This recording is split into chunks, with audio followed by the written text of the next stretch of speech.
شروع اللہ کے نام سے جو بڑا مہربان اور نہایت رحم کرنے والا ہے۔ دوستو، ایک بوڑھا آدمی اپنے بیٹے کے ساتھ رہنے کے لیے گیا۔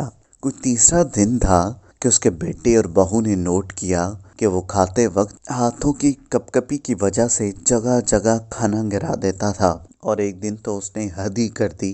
اس سے اچانک تھوڑی سی چائے بھی ڈائننگ ٹیبل پر گر گئی۔ سارا دسترخوان بیڑا غرق ہو گیا۔ چائے کی پیالی نیچے فرش پر گر کر کرچی کرچی ہو گئی۔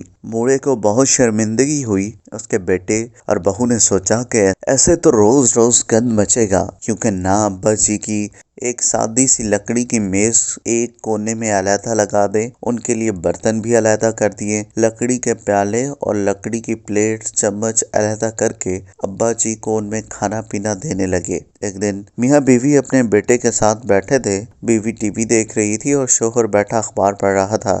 اس کی نظر اپنے 4 سالہ بیٹے پر پڑی۔ اس نے بیٹے سے پوچھا کہ کیا کر رہے ہو؟ بچے نے ہاتھ میں لکڑی کے چھوٹے چھوٹے ٹکڑے جمع کر رکھے تھے، ہاتھ کھول کر اپنے باپ کو دکھائے اور بولا کہ آپ اور امی جب بوڑھے ہو جائیں گے تو میرے پاس رہیں گے نا؟ اس وقت کے لیے آپ دونوں کے لیے لکڑی کے برتن بنا رہا ہوں، کیونکہ آپ دونوں علیحدہ ٹیبل پر اکیلے کھانا کھایا کریں گے نا۔ بچے کی بات سن کر خاوند دم بخود رہ گیا اور بیوی کی طرف دیکھا، جو ٹی وی چھوڑ چھاڑ کر بچے کی بات پر رنجیدہ تھی۔ اگلے دن سے دونوں میاں بیوی نے کونے والا ٹیبل باہر پھینک دیا اور بچے کے دادا جان بھی باقی سب کے ساتھ کھانا کھانے لگے۔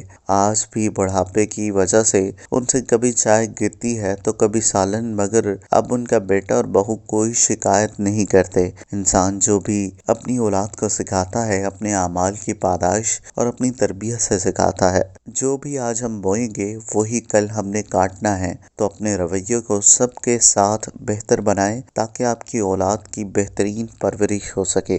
دوستو، اگر آپ کو یہ ویڈیو پسند آئی ہو تو اس ویڈیو کو لائک کریں، کمنٹ کریں، اور ہاں، جاتے جاتے ہمارے یوٹیوب چینل عورت ہب کو سبسکرائب کرنا مت بھولیے گا۔